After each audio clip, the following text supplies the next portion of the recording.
Assalamualaikum. Kita masuk ke materi ekonomi kelas 10 semester ganjil. Perkenalkan, nama Ibu Hoirunisa Anggraini, biasa dipanggil Bu Ica. Ibu mengajar ekonomi di SMA Martia Bakti. Oke, untuk pertemuan kita yang pertama, kita akan membahas mengenai ilmu ekonomi. Di sini ada pengertian, motif, tindakan, dan prinsip ekonomi. Ibu punya video, silakan diperhatikan dulu ya. Pusing banget nih gue di belajar ekonomi untuk UTS besok. Cuy, lo kan pinter ekonomi. Gue boleh nyontek punya lo ya? Boleh deh, nyontek, enak aja. Cita-cita gue tuh kan pengen jadi pilot, bukan pengen jadi menteri keuangan tuh kayak Sri Mulyadi. Mulyani, Iya, Sri Mulyani. emangnya kalau lo jadi pilot nggak perlu belajar ekonomi? Ya nggak nyambung lah. Nih, lo bayangin ya. Nih gue lagi nyetir pesawat nih. Terus ada ginian. Apa hubungannya coba nih? Pilot sama ekonomi nggak ada hubungannya. Emang di udara ada uang? Emang? Lo tahu nggak seorang petinju profesional namanya Mike Tyson? Dia itu bisa menghasilkan 300 juta dolar waktu profesinya lagi tinggi-tingginya. Tapi ingat, dia juga bangkrut. Bangkrutnya itu malah bisa meninggalkan utang 207 miliar. Apa? Bangkrut 207 miliar. Mike Tyson yang petinju sukses, kaya 7 turunan, meninggalkan utang 207 miliar. Ya ampun, petinju aja bisa kayak begitu. Apalagi gua yang jadi pilot. Jadi pilot juga belum tentu gua. Makanya mau tahu kenapa Mike Tyson itu bisa bangkrut? Ya deh, gimana caranya? Oke, yuk kita belajar ekonomi. Udah bisa menyimpulkan belum videonya kenapa kita harus belajar tentang ekonomi? Oke, mulai dari pengertiannya dulu ya. Istilah ekonomi secara etimologi berasal dari dua kata, yaitu oikos dan nomos. Oikos itu artinya rumah tangga, sedangkan nomos itu artinya aturan. Kalau kita gabung jadi aturan rumah tangga. Ingat, ekonomi bukanlah ilmu eksak, maksudnya tidak sama seperti pelajaran IPA yang lainnya. Ada sebuah pepatah ekonomi mengatakan, tanyakan suatu hal yang sama kepada 5 orang ekonom, maka kamu akan mendapatkan 5 jawaban yang berbeda. Karena dari itu, banyak ahli ekonomi yang berpendapat berbeda-beda mengenai pengertian ekonomi. Oke, mulai dari Adam Smith. Dia merupakan bapak ilmu ekonomi modern loh. Adam Smith ini lebih membahas mengenai keadaan ekonomi di suatu negara. Oke, yang kedua Paul Samuelson.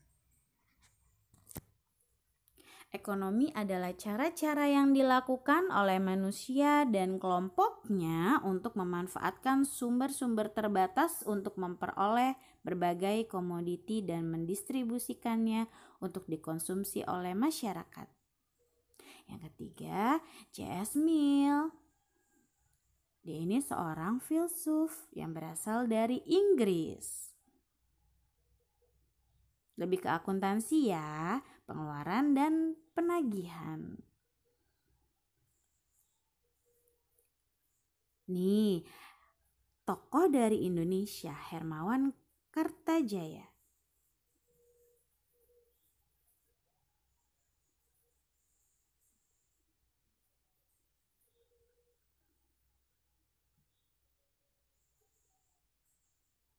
Lanjut ke Abraham Maslow.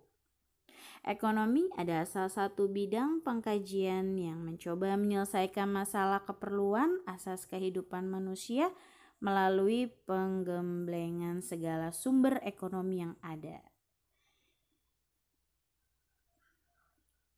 Oke, sudah selesai pengertian ekonomi menurut beberapa ahli.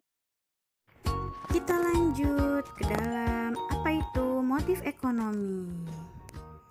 Perhatikan ilustrasi berikut ya. Jadi ada seorang anak namanya Tono ingin menjual sepeda miliknya untuk bayaran sekolah. Apakah tindakan Tono didasari oleh motif ekonomi? Ayo, jawab ya. Iya, benar. Tono melakukan motif ekonomi. Jadi, apa ya motif ekonomi? Motif ekonomi adalah motivasi yang mendorong adanya tindakan ekonomi. Motivasinya untuk bayar sekolah. Ada berapa macam motif ekonomi? Kita bahas satu-satu ya. Yang pertama, didorong oleh hasrat ingin memenuhi suatu kebutuhan. Di sini ada contoh Bu Ina bekerja untuk membayar biaya sekolah anaknya. Yang kedua, motif memperoleh keuntungan. Tindakan ekonomi seseorang didorong oleh keinginan untuk memperoleh keuntungan. Contohnya seperti apa ya? Pak Muin menjual baju, jadi dengan cara berdagang. Yang ketiga, motif memperoleh kekuasaan. Tindakan ekonomi seseorang didorong oleh keinginan untuk mendapatkan kekuasaan dari berbagai kegiatan usaha perekonomian. Biasanya ini perusahaan yang sudah besar ya. Pasti dia punya perusahaan cabang di mana-mana. Nah, yang keempat adalah motif memperoleh penghargaan. Tindakan ekonomi seseorang yang didorong oleh keinginan untuk mendapatkan penghargaan dari orang lain. Contohnya di sini, Anita membeli rumah yang mewah agar dipuji teman-temannya, dihargai sama teman-temannya. Yang keempat, motif sosial. Tindakan ekonomi seseorang yang didorong oleh keinginan sosial, berbagi, dan membantu orang lain. Banyak ya contohnya ya. Oke, setelah motif, kita lanjut ke prinsip ekonomi. Jadi tindakan ekonomi dapat diartikan sebagai semua aktivitas manusia untuk memenuhi kehidupan hidupnya ya. Jelas ya, setiap manusia itu akan memenuhi kebutuhan hidupnya. Lalu prinsip ekonomi itu seperti apa? Prinsip ekonomi adalah usaha untuk mendapatkan hasil tertentu dengan pengorbanan sekecil mungkin. Dengan pengorbanan yang dikeluarkan untuk mendapatkan hasil yang diinginkan. Jadi usahanya pengorbanannya kecil, ingin mendapatkan hasil yang maksimal. Itu adalah prinsip ekonomi. Pastikan kalian pernah melakukan prinsip ini secara tidak sadar. Contohnya seperti apa dalam kehidupan sehari-hari? Di sini punya contoh. Seseorang akan membeli sepatu. Jadi ada 3 pilihan sepatu. Toko A, harga sepatunya Rp235.000. Di toko B, harga sepatunya Rp230.000. Dan di toko C, harganya Rp235.500. Kalau pakai prinsip ekonomi, kamu akan membeli sepatu di toko yang mana? Ya, toko B ya, dengan harga yang paling murah. Ini penerapan prinsip ekonomi dalam kegiatan produksi. Jadi pelakunya disebut dengan produsen, kegiatannya disebut produksi, menghasilkan barang. Lanjut ke kegiatan distribusi. Orangnya disebut dengan distributor. Dia ini yang menyalurkan barang dari produsen ke konsumen.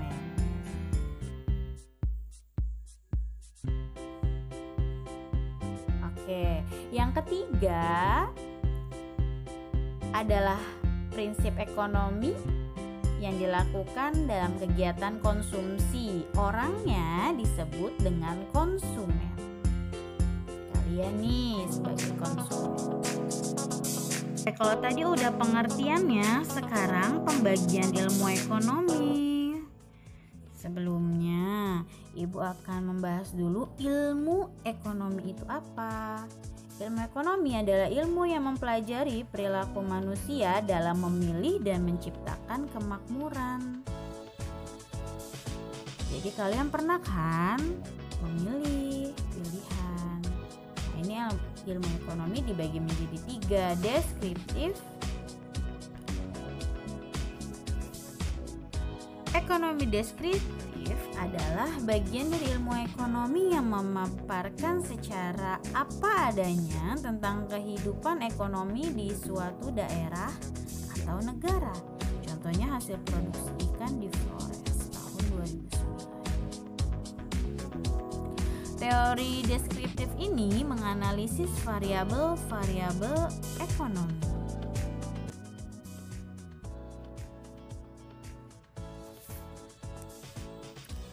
Oke, kita lanjut ke teori ekonomi.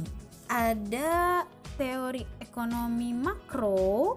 Makro itu artinya keseluruhan perubahan ekonomi secara global, atau biasanya dibahas di suatu negara masalah-masalah ekonominya. Nah, kalau ekonomi mikro itu adalah kegiatan perekonomian yang mempelajari bagian kecilnya. Itu lebih lingkupnya lebih sedikit. Oke, sekarang lanjut ke ekonomi terapan. Ekonomi terapan adalah bagian dari ilmu ekonomi yang membahas penerapan teori ekonomi dalam menyelesaikan permasalahan ekonomi secara langsung dan aplikatif di masyarakat. Jadi diterapkan di dalam masyarakat. Ini ada percakapan antara guru dan siswinya. Apa contoh ekonomi terapan? Contoh ekonomi terapan adalah ekonomi koperasi, ekonomi akuntansi, moneter, perusahaan, dan pembangunan. Jadi diklasifikasikan lagi ya, lebih rinci lagi. Alhamdulillah, materi kita hari ini sudah selesai. Terima kasih atas perhatiannya. Salam dari Bu Ica Ekonomi. Assalamualaikum warahmatullahi wabarakatuh.